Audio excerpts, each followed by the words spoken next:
Hello and welcome back to In Bed with Books. This is the beginning of season 9. Very excited to be back. I took a bit of a longer hiatus than I planned to, but longtime listeners of the podcast, I live out in Phoenix and the sun was brutal this summer, so I gave myself a break. But again, we're back. It is autumn. The weather is cooling down. We don't have leaves here that are changing color, but in spirit, the leaves have changed color. And today we are joined by guest Michael Pons again. Michael, would you like to introduce yourself? Yeah, thanks, Melissa. So thanks for having me back. I'm Michael. I am currently a PhD student at Rice University in my 6th year, hoping to defend in the spring. And I'm working largely on video games and video game studies and thinking a lot about how stories and video games function as kind of ostensibly interactive fiction, but also as drama. And longtime listeners to the podcast who perhaps have seen the other time I was here may remember that I am also the dungeon master for Melissa's D&D group. Yeah. We prefer to just call you Michael with like a very stern voice and remind you, of course, that we have dark vision. But yeah, I'm going to do that. It gets funnier every time. Thank you. I know it does. That's why we keep doing it. I want to be an asshole real quick. And like, before we get the episode started, we're like, here's an ad for what you can see, what to look forward to this season. So season 9, we're going to be reading several books, a few of which I have right here, and I want to show them.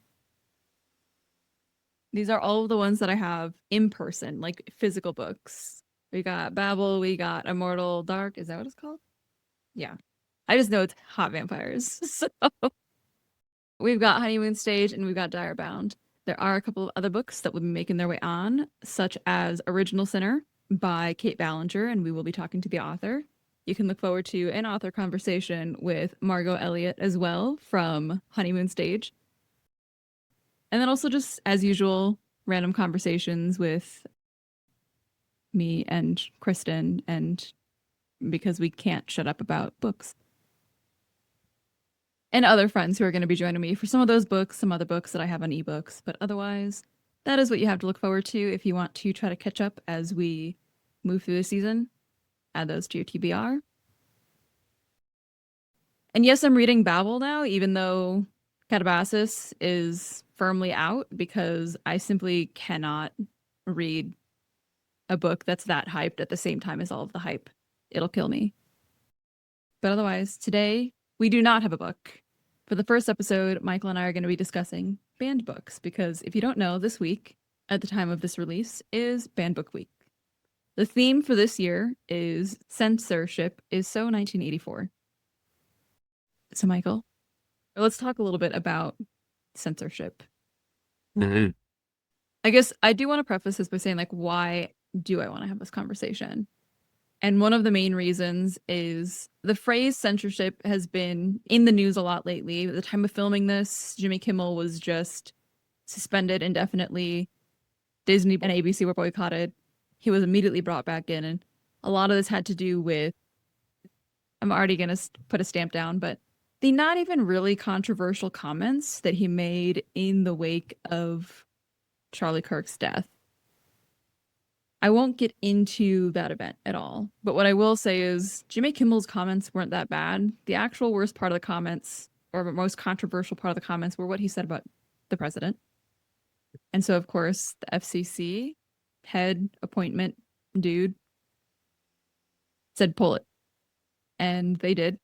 And they felt the wrath of the American dollar. And they put him back on. As of recording this, last night was his first night back.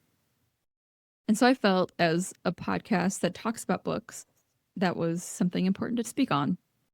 The theme, obviously 1984, referencing George Orwell's book, 1984, which I have, again, on the podcast, I've talked about how much I love that book. I read it in school.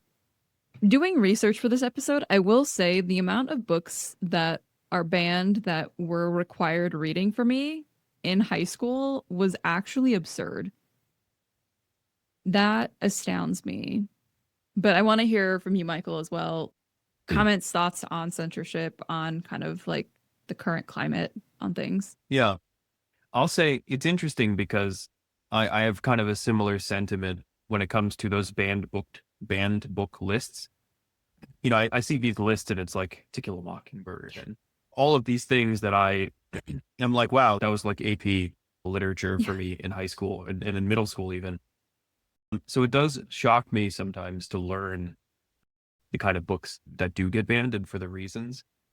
You sent me a ton of notes, and I even did some research on some of the links that you sent looking into banned books that have been banned more recently. And we're going to get into that obviously, but there are some really kind of strange choices, I Yeah. feel like, that have been banned in certain parts of the country for recent events, right? I think the Kimmel thing is very interesting. I also think it's really interesting because this is not necessarily an issue per Jimmy Kimmel and censorship that is neatly divided among like party lines or Hmm. like left and right. I mean, some traditionally, right of center voices like Ted Cruz and even Joe Rogan recently came to Kimmel's defense, saying Yeah. that it was like wrong to try and take him off the air. There's concerns, of course, where that, this was going to be a precedent that liberals would then turn around and as soon as they had the next presidency would start censoring people. Which, I mean, I will say it's remove party from the situation. That's a valid concern to have for either side. Is like Right. if you set a precedent, what happens when the pendulum swings? Yeah, yeah, absolutely. And I think the larger conversation around censorship is kind of complicated, both when it comes to books, right? Books getting banned, but then also like who has a right for their voice to be, I guess, like platformed. 5 or so years ago, this kind of thing was happening to Alex Jones, right, in the wake of the Sandy Hook shooting and him getting deplatformed on Twitch and on Facebook and on YouTube. I think that what ultimately is at the heart of this conversation is a belief that there are actually things that you can say that maybe are not necessarily appropriate for certain situations and for Hmm. certain contexts. But I do also think that there's a lot of bogus reasons that get tossed around as to like why, for instance, censorship is necessary. Like, for instance, you have mentioned in the notes, like one of the most common justifications that you see, especially in certain school districts for the banning of certain books is protecting the children, Yeah. right? We need to protect the children from being exposed to material that is perhaps too mature, too Yeah. graphic, too sexual, because of course it's too much for them to handle. The children, of course, very fragile, would die from a stiff breeze, Yeah. um, cannot be exposed to nearly anything. Historically, not weird, not saying weird shit all the time. Right. Yeah. I think there's also like I wanted to talk about this in the context of like this is a bookish podcast. Sometimes I read so like I mean you saw that pile Direbound is smut. I love smut. But I also babble, which is getting a lot of flack. RF Kwong is getting a lot of flack because of arguably like rising anti-intellectualism within a lot of spaces, and that's obviously going to be like more apparent than other spaces within the bookstagram community. And I feel like the censorship and anti-intellectualism are like anti, I don't want to say literacy because it's not necessarily literacy, but it's like engaging, the ability to engage with texts seem to go hand in hand. But going back kind of to like the kids conversation, you and I both read some of these banned books, like frequently banned books in school, either through a signing or through like one of the ones that was on a lot of the list was The Perks of Being a Wallflower. That book changed my life when I was a Mhm. teenager. Like, I love that book. Love the movie. Logan Lerman, America's Boyfriend. He's now married, so I won't use that phrase all the time anymore, but America's white boyfriend. And when I put out the post asking people about like some of their favorite banned books, multiple people brought up Perks of Being a Wallflower. And one of the top reasons that I saw that it was banned was for like it was something along the lines of like anti-family sentiments. And like, first of all, what does that mean? I know within the like within the book, I can understand what they're talking about, but I think what gets lost in a lot of these conversations is that like books, especially like books like 1984, books like Perks of Being a Wallflower. Oh God, what was some of the other ones? The Giver, that's one of the ones on my list. These are books that like taught me empathy. Mhm. And so what happens when you remove access to books that help growing minds learn other ways of being? Which is Right. also arguably like kind of the point of 1984, kind of the point of The Giver is like that lack of empathy being this kind of like graying thing. Right. I think there's two ways of reading this kind of protect the children argument.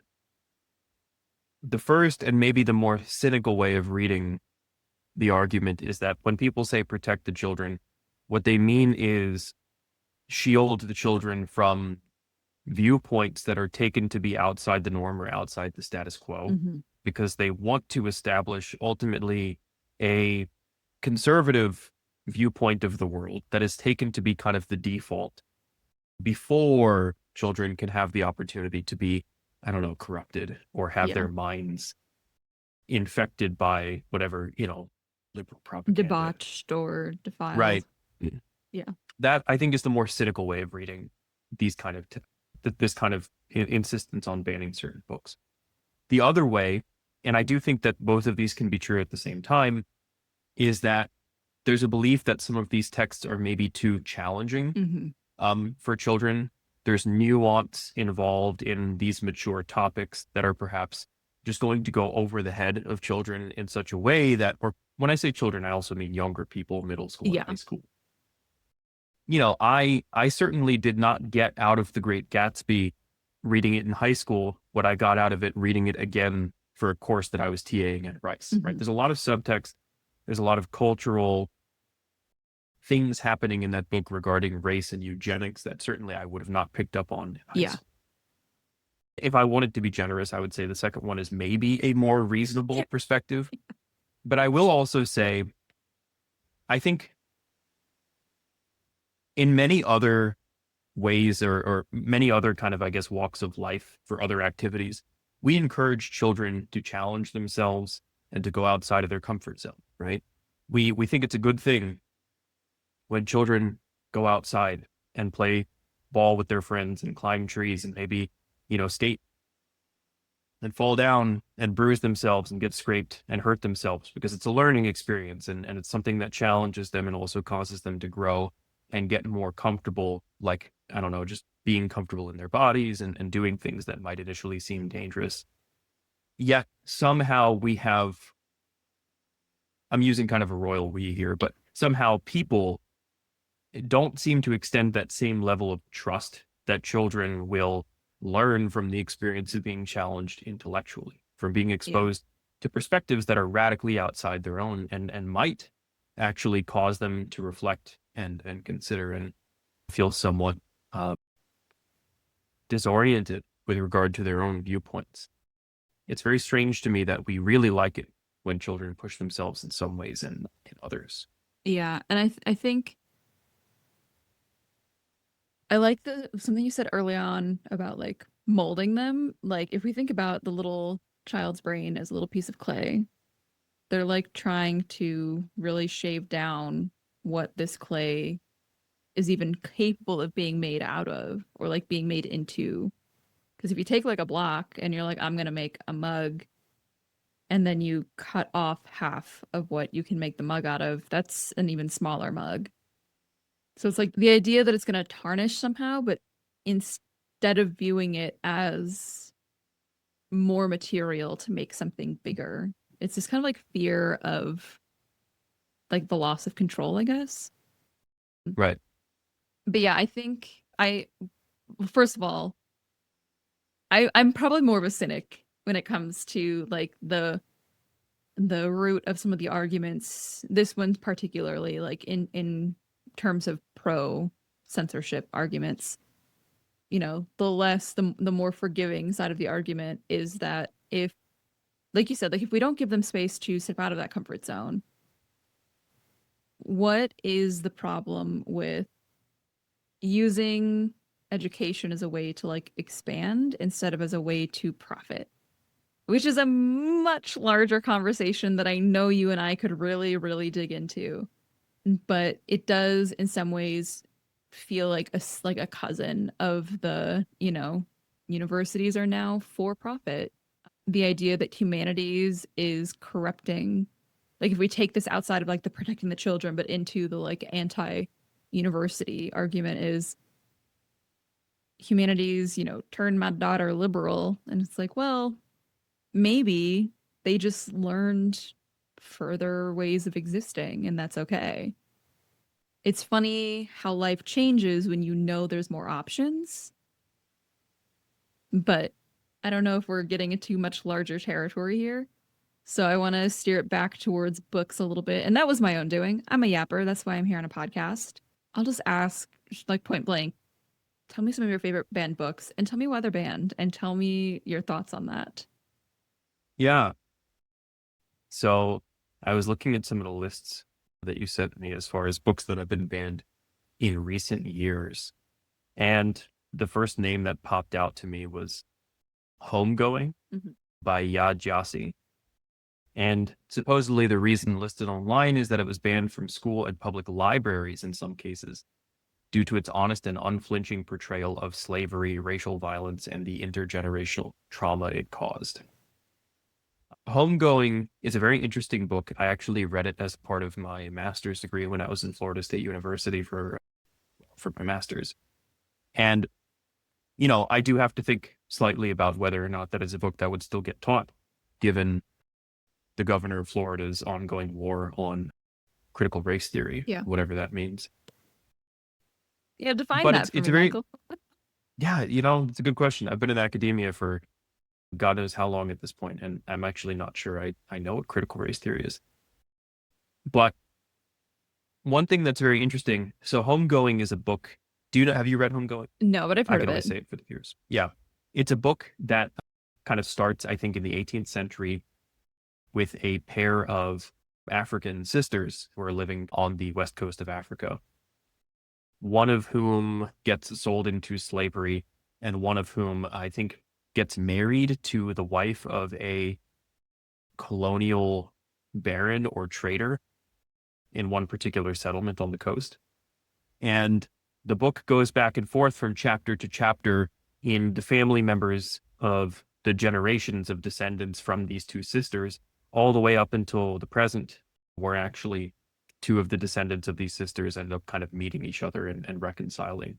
And it's really interesting because you see, the ways in which ostensibly the same family has two radically different lived experiences over the course of 2 centuries by virtue of kind of this one fateful moment where, one is taken from the other. But needless to say, it was one of the most eye-opening books that I think I've ever read. Now, it is a piece of fiction, but it's a very well-studied and I think a very faithfully recreated and historically astute looks at the reality of, European colonialism and slavery, both in the Americas, but also, its lingering presence on the African coast. I mean, it's very strange to me that as a nation, we can simultaneously recognize almost unequivocally that slavery was a bad thing. Yeah. I think there are very few people who at this point in history would try and argue that slavery was somehow good. And yet we still have things happening like, I believe Donald Trump has gone to specific museums and actually asked exhibits to be taken down because of some of their discussions regarding slavery and the depiction of it as a horrible thing. It seems as if there's this weirdly, my suspicion is that the conservative sentiment is somehow, yes, slavery was bad, but also like, you guys are, you're doing too much, Yeah. right? It was bad, but it wasn't that bad. Come on, like get over it, right? As if it isn't also just like a piece of history, right? Like, Yeah. If you want to study World War II history or Civil War history, that's seen as like totally normal. But the second you start talking about slavery, it's seen as some kind of inherently political, agenda-driven, biased action. This Um, does actually, sorry, I don't mean to interrupt you, but there you go. this like brought an idea back to my head. Another purpose of censorship when it comes to like big political focus, which I guess it doesn't exist outside of that context really, is rewriting history in your own way. I think we see this, I don't know if you've read them, so if not, my apologies, in the Hunger Games. I have. Because, okay. I recently reread them because I wanted to prepare for Sunrise on the Reaping. Sobbed, of course, through the entire original trilogy once again because it's so good. But you see the like having this through Katniss's eyes, having the original trilogy through her eyes shows us just how little they know. Like we know it's in the United States, but we have no idea when this is because they don't have a history to like pinpoint kind of where this was in like the trajectory of like the United States. And so all of that's just lost. And so there's a creator online, I can't remember what her name is right now, but she does like close readings of the Hunger Games with her students. She's a teacher. I don't know if it's like a theory that she has or if she just pointed out something. Katniss doesn't know what white rice is Hmm. because they're so isolated in the 12th in District 12, and when she experiences what is seems to be describing rice in the capital, she's just kind of describing this thing and we're like, oh, this is rice because she usually just has like a grain in District 12. And so it's like if you can, I guess, like create a system where knowledge is so scarce that somebody on one part of the country doesn't even know what rice is, like that's insane to think about. But that's kind of the like intention with, removing things about slavery, removing access Right. to that kind of knowledge, because then you can say whatever you want about what slavery actually was and how bad it actually was, because it just Right. won't exist anywhere else. I think there's also kind of this perspective that fiction is also inherently dishonest in a way that history, of course, isn't. Yeah. Right. One is objective fact recorded by people who have no subjective biases whatsoever, and fiction that's fake. So, of course, despite the fact that the historical record is probably only reflective of one particular perspective of one particular kind of people, hmm I mean, it's not. that's also a good argument because it's like we wouldn't exactly call the slaves the winner of slavery. So No. every piece of record was by people who were in power during that. And Right. so, Or very rarely, slaves that did end up earning their freedom, yeah. like Frederick Yeah. Douglass and certain other authors. But fiction is one of the main ways that we kind of understand, the horrors of how bad slavery was. That Yeah. and actual historical record, of course, but Yeah. Because there's a difference. And I think this is why I'm almost certain we talked about this in our last episode together, but the difference between fact and like reading a fact and then reading a fiction narrative where the fact is described in detail, because there's obviously seeing the numbers on like seeing the casualties in a war or the types of like causes of death from terrorist attacks, things like that. Very dark turn for this episode, not going to be the vibe for the whole season, but seeing that and like seeing that information is of course harrowing. But then I guess bringing it back to the Hunger Games, when we see Katniss having to like her emotional response to Rue dying in the first movie, first book, or being carried out in the second book and knowing like her calculating and realizing what's happened, or Prim dying at the end. Like those are all things that happen. And when they're described in fact, it's a very different experience for somebody than it, because our brains can't really tell the difference. We know it's not true, but in terms of like the physical somatic experience, it feels real. right. Yeah. It's rhetorically different Yeah. than something like a more sterilized account of history. hmm Which also worth mentioning, if you go to the Capitol Rotunda, the paintings on the ceiling depict the founding fathers hanging out with the Roman gods.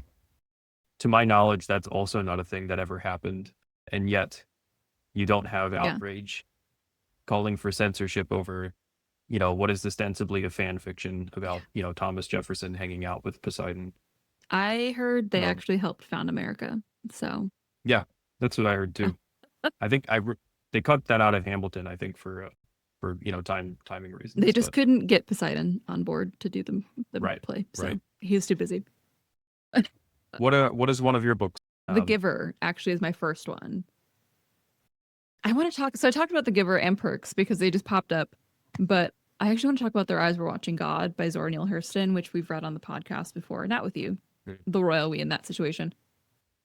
Zora Neale Hurston. This was like rediscovered text. Beautiful, beautiful book.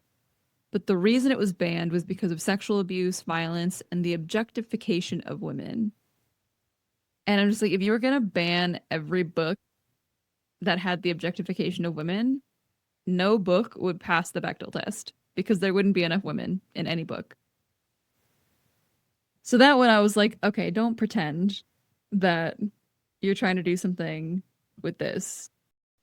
But I think this also kind of in like a similar vein goes to the like, just because you hide these situations doesn't mean there aren't other avenues, one for kids to learn about it. They can learn about it in real life. Like the safer avenue is for kids to learn about it in a book, in a controlled environment, as opposed to like all of the things that happened in Their Eyes Were Watching God. Somebody like as a young adult, God forbid, learning that the hard way. There's a whole storyline.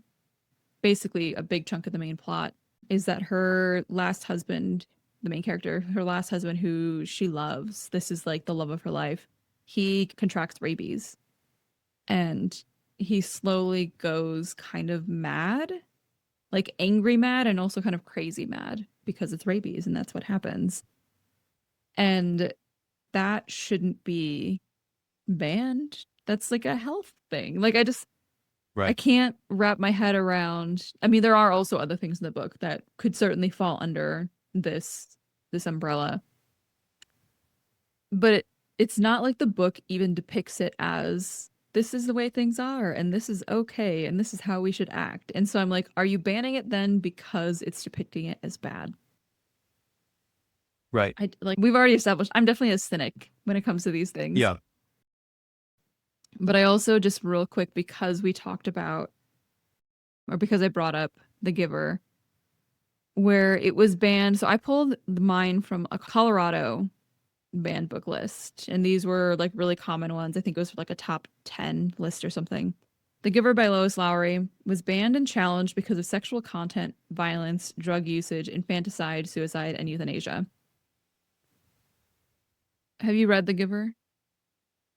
No, but I had a lot of friends that read it in middle school. I Okay, yeah. mean, So yeah, I read it in like sixth grade. It's one of my favorite books. Essentially, and yes, I'm gonna spoil it. Oh well. If you haven't read The Giver yet, I'm sorry. It's also a movie. You can watch the movie. It's a fairly accurate like depiction. So it's like this closed off society we find out later and they're isolated and when you turn, I want to say it's like a preteen, maybe 13, you're assigned your like job.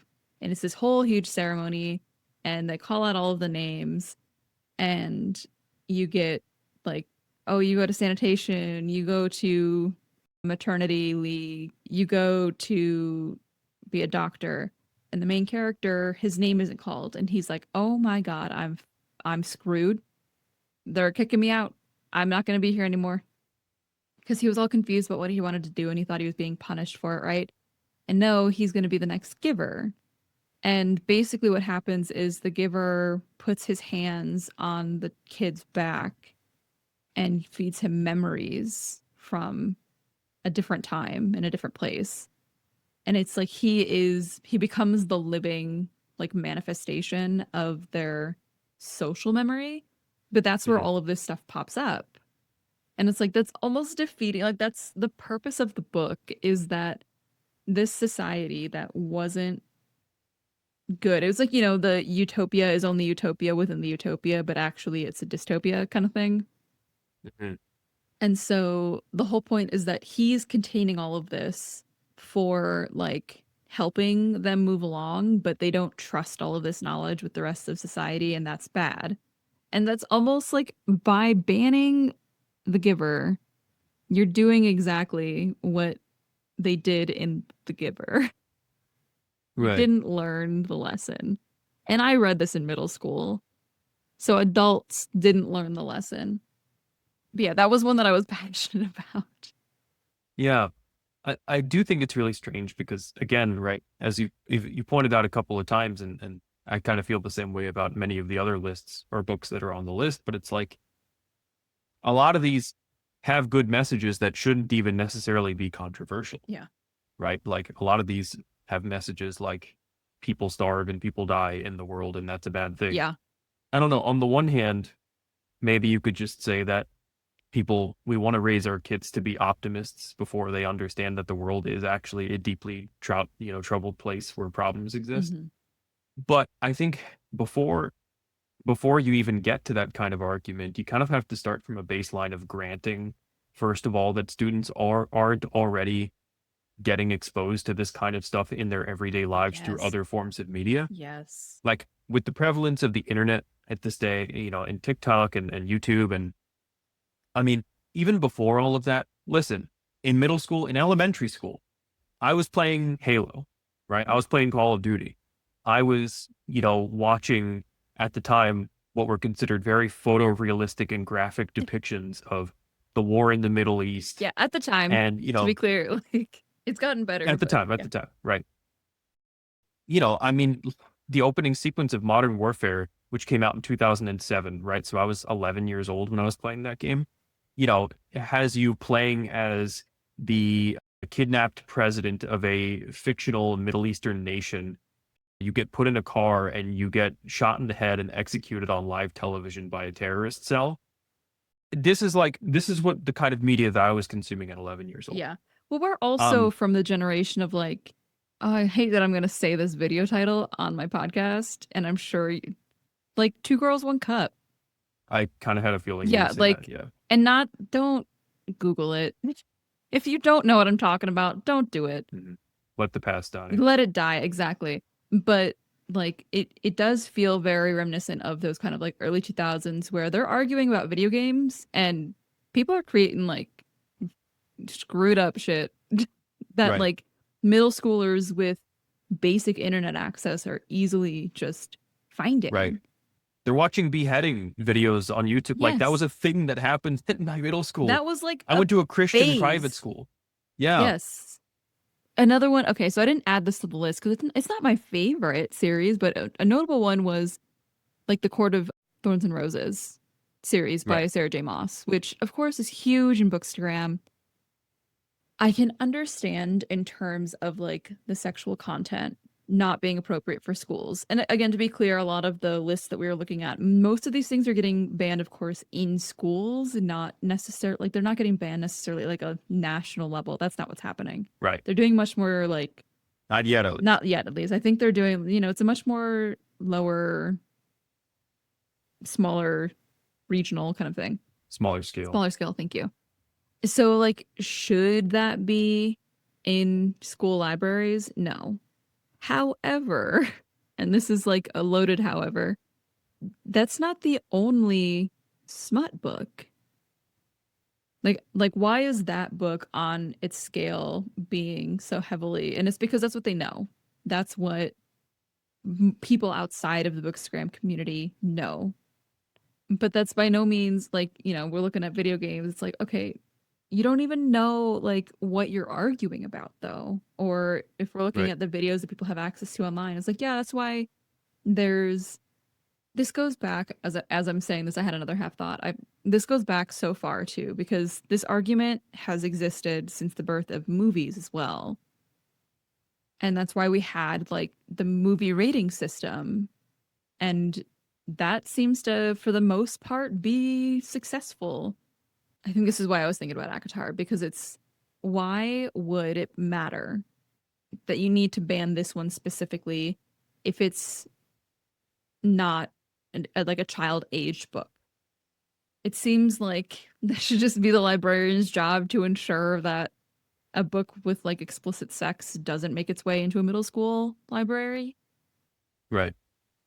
I guess part of this argument also goes into what's a school's responsibility and what's a parent's responsibility. Right. And I don't have an answer for that one. No, I mean, the fact that A Court of Thorns and Roses is getting banned at certain schools probably means that, I don't know, they had experiences with like a ton of students Yeah. like bringing it into school, and perhaps a parent complaint. Like I imagine it when something like, my son, heard about this book from one of his friends in Yeah. school and they're reading, porno or whatever. So like, I think one of the reasons why that get banned is because it's a popular series, right? Yeah. Obviously there are worse books out there than A Court of, Thorns and Roses that are inconspicuously missing from ban lists, Mhm. but those books are probably not being brought into schools to such where it even needs to be brought up. Yeah, that's very fair. To the argument of like, I don't know, what responsibility do schools have versus like what parents have? I mean, that's the thing, right? Is like you can ban A Court of Thorn and Roses in the schools, but those kids are still going to go home and watch Game of Thrones with their family, Yeah. right? Like yeah, that. I mean, some of them will, right? Some of them are watching Game of Thrones with their family. Mhm. Some of them they're banned from watching SpongeBob and they Yes. can't play video games on weekdays or something, Yeah, and they can't play Pokemon and right? And they can't play Pokemon yeah, and they can't listen to music with drums in it. too ethnic. That's a thing that I heard from some people. Oh my God. Yeah, it's bizarre. It's racist, deep down is what it is. But Yeah. the thing about what extent, like, what's the responsibility of schools? I do think it's interesting because, like, my perspective is obviously influenced by the fact that I teach at a university level. Mhm. And obviously, this is different, right? But I do think that there are conversations that are not necessarily appropriate for specific classrooms. Yeah. If I'm teaching a math class and somebody wants to start making a justification for why they think Adolf Hitler was actually a good leader because of roads and jobs or something, I would say, sir, this is a math class, Yeah. right? Like, this is actually not the time and place, right? Like, it would be very reasonable for me in that instance to say, you're not allowed to talk about that because we're here to learn trigonometry, not whatever the it is Yeah. you're trying to say, right? So at a base level, I do think actually that it's totally reasonable that educators have a kind of say as to what maybe should or should not be allowed to be said in their classroom. And I also think one of the other considerations to make is teachers at an elementary or a middle school or a high school might not feel prepared to have certain conversations Mhm. with children. If middle schoolers get an assignment that's like, oh, you get to read a book and write a book report on a book of your choosing, and somebody picks something that has a graphic, sexual assault scene or a very stark depiction of racism or violence, that teacher is all of a sudden put in a position of like, maybe they weren't prepared to deal with this, Yeah. and now they're having to be the ones to talk to the children about that difficult situation. And certainly, right, as an educator, I feel like I would be fine with that because I'm like, my job is to teach people, but I wouldn't want to will that for everyone. Yeah. And I think that does go Um, back to like you're teaching at a university level. So the assumption is these kids are adults. I say these kids are right. adults. These 18-year-olds, Exactly. Which is like 18-year-olds, they're kids, but they're they're kids. Yeah. they're making that transition. So I think there is a higher like understanding for the potential of that. I think if we look at this, like scan out a little bit real quick at looking at, library districts removing books, I think that's where things get dicey because libraries are meant to be open to everybody. Right. And so you can't dictate something just because it's about protecting the children. That's why there's a kids section. Like I wanted to have a witty follow up to that, but that's kind of just like the end of the sentence is like, if you don't want your kid to read these books, keep them to the kids section. If it ends up in the Right. kids section, that's actually just like a mistake, which is a way different conversation to be having than the book needs to be banned. Right. we're nearing the end here. So, tips that you have for people to like fight against, combat censorship in their everyday lives. Yeah, I think, as maybe boring and predictable as a suggestion as this is, I mean, I do largely think that it's just a good thing generally for people to read a lot and read a lot of different things from different perspectives. Hmm. Expose yourself to different perspectives. And that also means like, maybe you should try reading something you really disagree with Yeah. and participate in good faith, right? We're kind of in the midst of this conversation about debate culture, right? There Hmm. certain figures on the internet have fancied themselves debaters, who make a career off of debating people, Ben Shapiro, Steven Crowder. And the thing is, a lot of the time, they're not really debating in good faith. They're actually debating to own people and to add it Yeah. to their brand. They're doing like a modern version of gotcha journalism. Right. I would encourage people to not do that, but to do actually what those kind of people argue they are doing, Hmm. which is to actually have good faith civil debate, even with people you disagree with. Yeah. Of course, if it's something very close to home, I understand why some people might not be able to have certain civil conversations about certain things. Yeah, we're not saying like go fight your racist uncle because that's not Yeah, always like productive right, or healthy. right. Protect your own well-being, of course. But, like I do think it's generally good to expose yourself to different Hmm. perspectives because I do think if nothing else, it teaches you empathy. And I also think you have a problem if you can't expose yourself to someone else's perspective and not always agree with them, Yeah. right? Like if I read a book that's written by somebody I vehemently disagree with, if anything, that's just demonstrated to me that I have probably good reasons for disagreeing with them and that I can articulate Hmm. exactly where and why I disagree with them.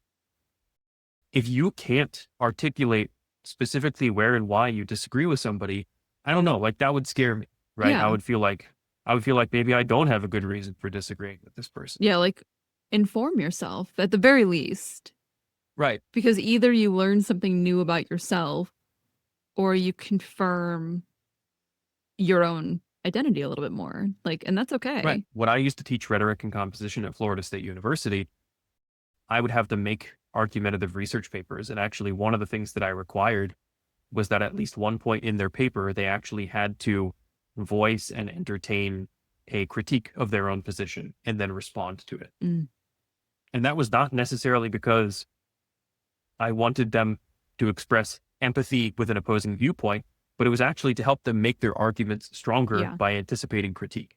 Yeah.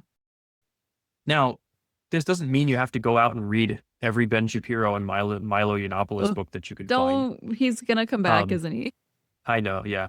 Like I've gone to Barnes and Noble and I've seen copies of Mein Kampf on the Hmm. shelves, right? Like those are books that, for better or worse, they're in the ecosystem. Hmm.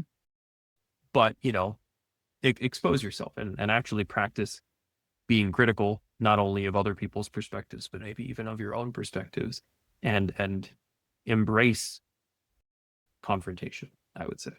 I will also say I had other points to answer this, but I really like your answer. And I want to take the cynic side of this as well, because if you read opposing arguments more thoroughly, it makes you better at arguing against them. Like if everything Michael just said didn't appeal to you in terms of engaging with things that, maybe make you uncomfortable or stretch your idea of like what it means to be human, do it with the intent of like trying to harden your own argument because then you can find the holes. Like that's why, in higher ed they want you to engage with so many things because it helps you shape your arguments more firmly. Which again, don't do this and then go out and fight your uncle, but Right. do it and think, okay, now I know why I feel the way I do. And maybe that also leads to you saying, but I don't want to feel that way. Or I want to have less combativeness in my life. Yeah.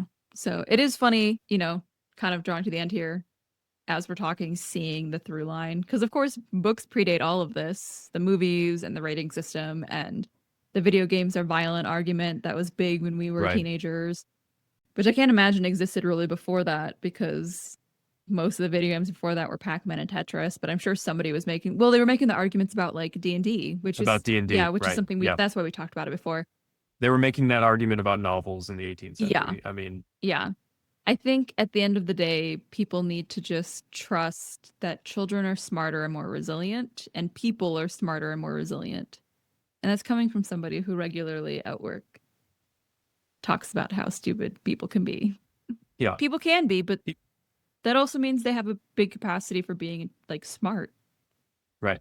And maybe people are stupid because they haven't been exposed to a variety of perspectives, and because they haven't had their viewpoints enriched, by having their horizons expanded by things that they disagree with. Yeah. Sometimes it makes brain better. Right. Of course, this all presumes that the people banning books are operating in good faith and not merely doing so on, some kind of political smokescreen to indoctrinate younger generations. Yeah, I don't think there's any smoke screens going on. Yeah, who knows? Definitely not. But yeah, speaking of throwing holes in arguments after an hour of making arguments, but that's what we're here for. That's the Socratic way, I guess. Okay. I guess, do you have anything you want to plug right now? If you saw my other episode, I probably mentioned that I have my own podcast. We've also been on a bit of a hiatus. It's called The Instruction Booklet. We haven't made a new episode in a couple of months at this point, but we do have 2 years worth of backlog, various topics on gaming history, as well as sort of contemporary gaming culture. The Instruction Booklet, it's called. My friend Jeremy and I, we'll get back to it at some point. We're on Spotify mostly. So, check that out. I'll add the links down below. Well, thank you for joining me for another one. I knew that if I was going to do this topic, I think I wanted you on for this, just because it's such a rich but complicated, but like not complicated, just kind of vast concept to be talking about. So thank you so much for being open and willing and free on this Wednesday evening. Yeah, absolutely. Yeah. But otherwise, thank you everybody for joining us for another episode of In Bed with Books. I will see you next week. Happy reading. Thank you for joining me for another episode of In Bed with Books, a bookish podcast for bookish babes. Make sure to like and subscribe so you can keep up with all of the latest updates. And if you have any suggestions for authors, books, or topics that you want to hear about on the podcast, then feel free to DM me on Instagram or shoot me an email. I'm wishing you a lovely rest of your day, and until next time, happy reading.